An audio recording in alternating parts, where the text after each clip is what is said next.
પહેલા તો Anandbhai, thank you so much તમે અમારી સાથે જોડાયા એ બદલ. અને પહેલો સવાલ એ છે કે કેસ કરવામાં આવ્યો, પહેલા તો કેસ લેવામાં ન આવ્યો અને હવે હાઈકોર્ટના દરવાજા ખખડાવ્યા છે, તો આગળની કાર્યવાહી કઈ રીતના થવાની છે?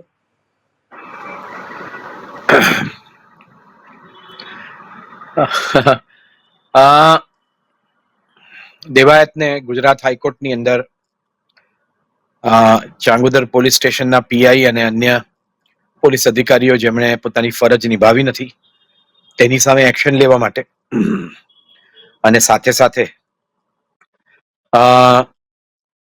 દેવાયતભાઈની સ્કોર્પિયોની અંદરના 5 લાખ રૂપિયા, એ સિવાય એમનું હાર્મોનિયમ અને બીજી કેટલીક વસ્તુઓ એમને અંદર હતી એ ચોરીને લઈ ગયા, લૂંટીને લઈ ગયા.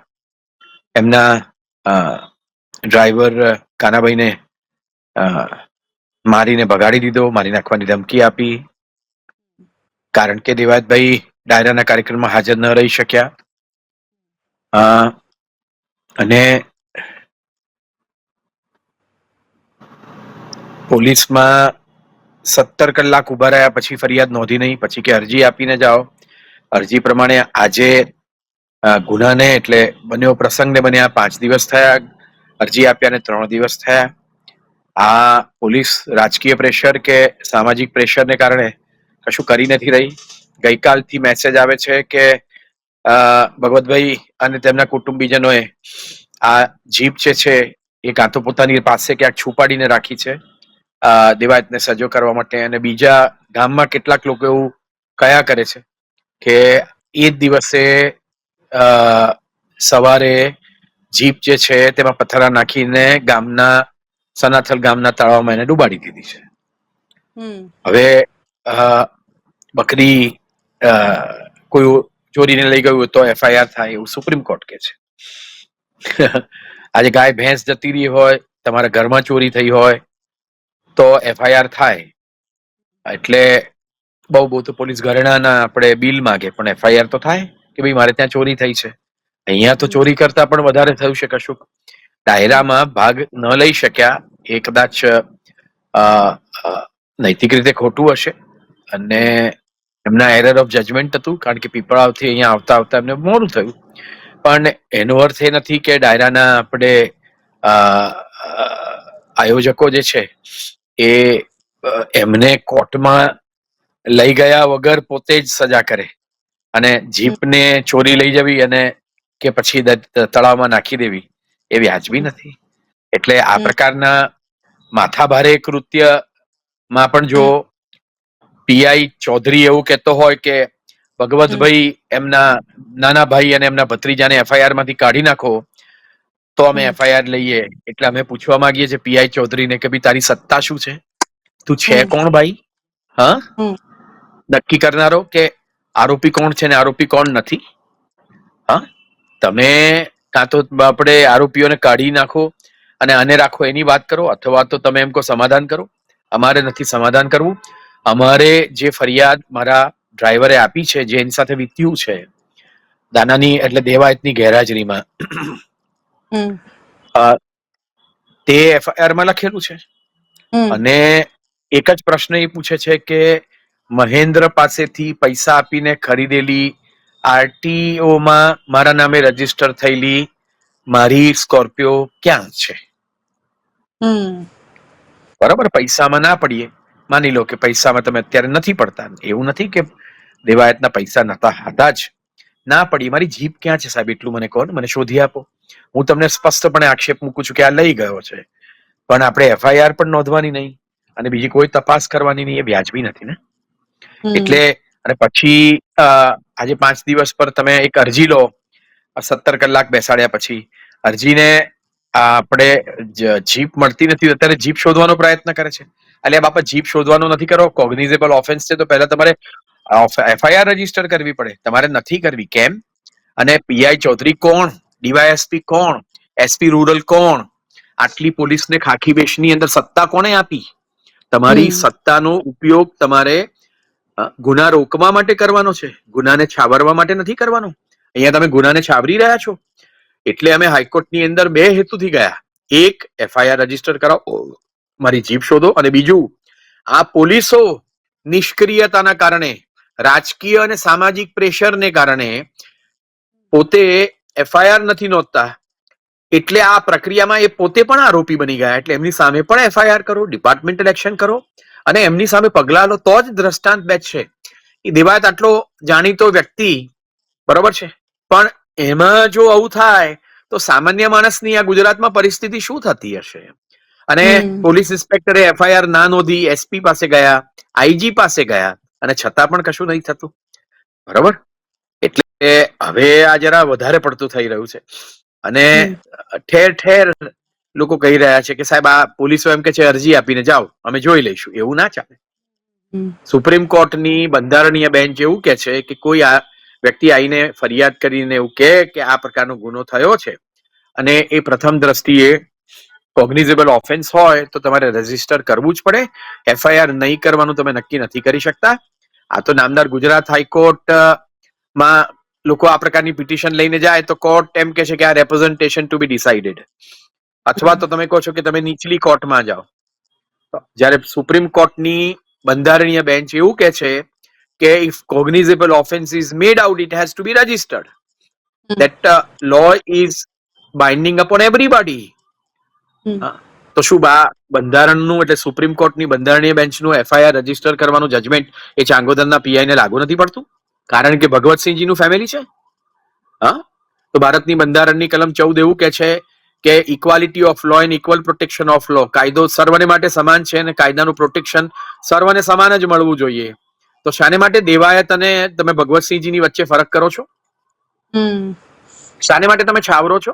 બંધારણની કલમ 14 તમને લાગુ નથી પડતી? તમે ભારત દેશમાં નથી? મારો એક સવાલ હતો કે બહુ જ બધા કેસ એવા છે અને બહુ જ બધી વાર આ કમ્પ્લેન, કોઈ પહેલી વાર બનેલી ઘટના નથી. દેવાયત ખબરની એફઆઈઆર નથી નોંધાઈ એટલે એને થોડો મુદ્દો બનાવવામાં આવ્યો. બાકી બહુ જ બધી ઘટનાઓ એવી છે જેમાં પોલીસ એફઆઈઆર લેતી જ નથી. આ કેમ થઈ રહ્યું છે? એનું કારણ છે કે ચૂંટાયેલી સરકાર, તેના મુખ્યમંત્રી ભૂપેન્દ્રભાઈ પટેલ એ ગૃહમંત્રી છે અને તેમના ડેપ્યુટી એ હર્ષભાઈ સંઘવી એ ગૃહ રાજ્યમંત્રી છે. આ બંને ભેગા મળીને કાયદો ને વ્યવસ્થા જાળવી શકતા નથી અને સાથે સાથે પોલીસ તંત્રને માર્ગદર્શન નથી આપી શકતા. એનો અર્થ એ કે ચૂંટાયેલી સરકારે ગુજરાત રાજ્યમાં કાયદો ને વ્યવસ્થા જાળવવામાં નિષ્ફળ ગઈ છે અને સતત પોલીસની એફઆઈઆર નહીં કરવાની પ્રક્રિયા હોવા છતાં પણ સતત ગુજરાતમાં દરેક જિલ્લામાં મોટાભાગના પોલીસ સ્ટેશનની અંદર આ સમસ્યા હોવા છતાં પણ ગુજરાતની ચૂંટાયેલી સરકાર પોલીસોની સામે પગલા નથી લેતી, નથી આ પરિસ્થિતિને સુધારવા માટે કોઈ મહેનત કરતી. એનો અર્થ એ કે કાયદો ને વ્યવસ્થા તમે પોલીસના હાથે સોંપી દો અને ચૂંટાયેલી સરકાર એની પર કોઈ સુપરવિઝન, એડમિનિસ્ટ્રેશન કે કંટ્રોલ ન કરે અને બાબુઓ પણ નિષ્ફળ જાય તો પછી આ જ પ્રકારની પરિસ્થિતિ જાય. એક બાજુ તમે કથિત આરોપીઓને અમદાવાદના પોલીસ કમિશનર અને સુરત પોલીસ કમિશનર એવું કે છે કે આ આરોપીઓને પકડ્યા પહેલા ને પકડ્યા પછી, પકડ્યા પહેલા આરોપીઓ દાદાગીરી કરતા બતાવે ને પકડ્યા પછી દોરડેથી બાંધીને હાથકડી પહેરાઈને એમના ટાંટિયા બિચારા ચાલતા ના હોય એટલે સરઘસ કાઢવાના, મારવાના. અને પાછા ગૃહ રાજ્યમંત્રી એવું પાછું કે લાકડી ચલાવતા ના આવડતું તો પોલીસ જ ના કહેવાય. બરોબર છે, એવા ટાંટિયા કરી નાખવા કે નૃત્ય કરતા હોય, સરઘસ તો કાઢીશ જ. હા, તો પછી પોલીસને તમે આ સત્તા, તમે જે આ પ્રકારનું માર્ગદર્શન આપો છો તો પોલીસ પછી ફક્ત રીઢા આરોપીઓને તો છોડો, સામાન્ય નાગરિકોને પણ હવે હેરાન કરે છે. એટલે ગૃહ રાજ્યમંત્રી પોતે એક મંત્રી તરીકે સદંતરપણે નિષ્ફળ ગયા છે એવું મારું માનવું છે. અને આ પ્રકારે જાહેરમાં લોકોને સજા તમે કરો છો જે સદંતરપણે ગેરકાયદેસર, ગેરબંધારણીય છે. અને અંગ્રેજો જયારે આ દેશ પર શાસન કરતા હતા ત્યારે આ પ્રકારનું વર્તન હિન્દુસ્તાનીઓ સાથે, આપણી સાથે કરતા હતા. હવે ચૂંટાયેલી સરકારે પોતાના લોકો સાથે કરે છે અને છતાંય હવે સમાજ તો છોડો, પોલીસો કાયદાનો ભંગ સૌથી વધારે કરે છે. પાયલગોટીમાં પણ તમે જોઈ લીધું અને એવા અનેક પ્રસંગો છે. એટલે આપણે સૌએ ભેગા મળીને વિચારવાનું છે કે કાંઈક કશું ખોટું છે આ લોકશાહીમાં, ક્યાંક કશું ખોટું છે. આનંદભાઈ, એક જ મિનિટ રોકીશ. તમારી સ્ક્રીન છે ને એમાં તમે અડધા જ દેખાવ છો, ખાલી થોડું સેન્ટર કરી દેશો? ના, તમારી હા, ડન. થોડુંક, હા, બસ. માફ કરજો. હાજી, કોઈ વાત. બીજો સવાલ એ છે મારો કે આ મેટરમાં વધારે સેન્ટરમાં હોય તો એ પૈસાની લેતી દેતી હતી અને એની પાછળનું કારણ શું છે એમ? કારણ કે પૈસા એવું કહે છે, એક બાજુ કહે છે લેતી દેતી નથી થઈ. બેન એક વસ્તુ છે કે આજે કોઈ ધર્માની લે કે ભગવતસિંહજીના ફેમિલીએ અમને પૈસા આપ્યા છે તો કાર્યક્રમ તો થયો હતો જ. દેવાયત પોતે ગેરહાજર હતો, બરાબર છે. બીજા બધા સંગીતકારોને દેવાયત તો લાવ્યો તો ખરો, કાર્યક્રમ 3 કલાક ચાલ્યો છે, એવું નથી કે નથી ચાલ્યું, બરાબર છે. હવે દેવાયત ગેરહાજર રહ્યો અને તમે કોઈ લેખિતમાં કરાર નતો કર્યો, મૌખિક કરાર હતો, તો તમારે દીવાની કોર્ટમાં જઈ અને પૈસા પાછા માંગવા પડે.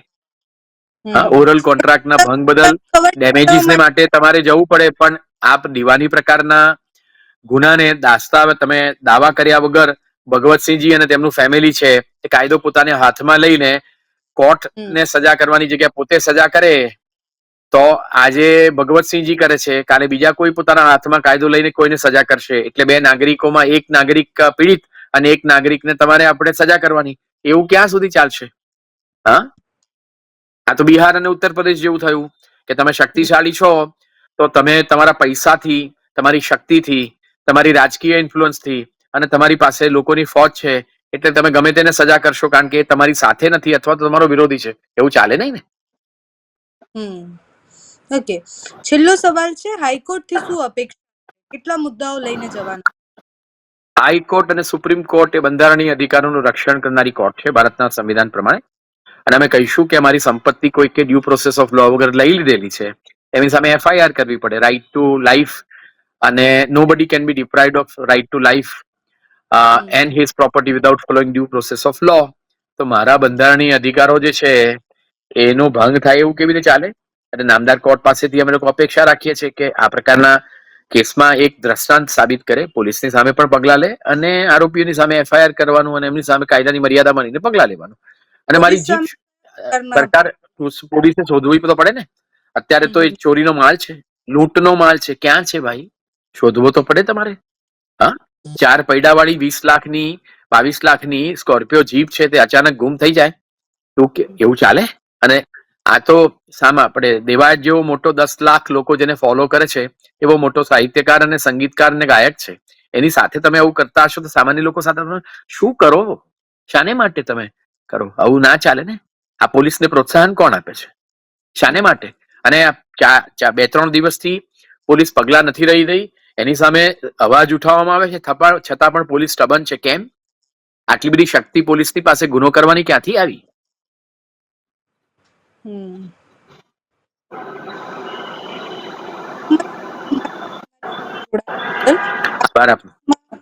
રોજ નવા એક કેસમાં રોજ નવું એક પત્તું ખુલે છે.